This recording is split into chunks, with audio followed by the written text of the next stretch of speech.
what's happening is you get into a position where you are very, very scared of, you get into a position where you're looking frantically for just to have this sense of peace that you had when you were a child. Okay, so just looking for a sense of peace that you had when you felt comfortable as a child, when you were at peace as a child. That's what you're looking for. So you're constantly looking, am I feeling as calm as then? Am I safe? Am I in a good position like then? And that's what happens. That's the cycle, because you look for so much that you're always looking to make sure that you've got this internal calm that you were used to in the past, and it's a sort of frantic chase back to that time. And so what I'm saying is, you've got to get used to this time. You've got to get used to this position that you're in now, and not needing to be anywhere else but this feeling, this sensation that's inside. Because what we're doing, if you think about it like this, inside us, we're trying to keep this sort of balanced level of calm that's in here or in here.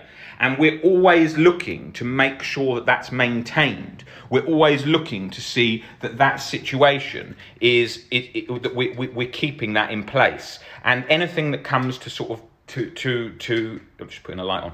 Anything that comes to sort of put that in jeopardy in any way, we're constantly checking that and making sure how that is. And that's the cycle that we're doing. We're putting an imaginary thermometer in our head 24/7, trying to work out how comfortable do we feel right now? How at peace do we feel right now? Are we okay with how we feel right now? And that whole situation is the problem. It's getting comfortable, stopping putting that thermometer in, trying to test how anxious we are, getting comfortable, just feeling as we are, getting comfortable just in this position, not trying to all the time get out of this position, very much, which is what living in the now is about. Because we're always, obviously we're going to, now that needs a bit of attention drawn to it. Humans tend to, a lot of the time, keep thinking, oh, I've got to be living in the now. They read Eckhart Tolle's book, The Power of Now, think, I've got to be in the now. You can't live completely in the now. I mean, Eckhart Tolle, or like with a lot of Buddhists and people like that, they may be able to live in the now a lot of the time when they're just sitting there and doing that.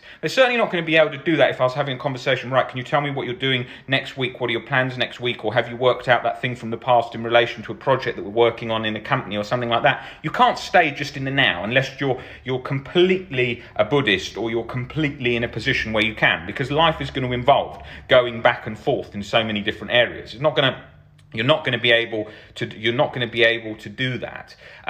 to be able to just live perfectly in the now. I'm not in the now all the time. I might be in now sometimes, but like, say for example, this Instagram live that I'm doing an Instagram live, and I'm looking and talking to you about OCD, but I'm thinking in my mind, what's coming next? What's the next thing I'm going to talk to you about? And I'm also looking into the past. What are the reference points from the past, from my sort of knowledge of OCD in the past, my own journey and different things I'm thinking of, and then I'm drawing that into the conversation. So I'm going into the past, I'm going into the future. So you're not going to be able to completely get out of that situation. You're not going to be able to live completely in the now.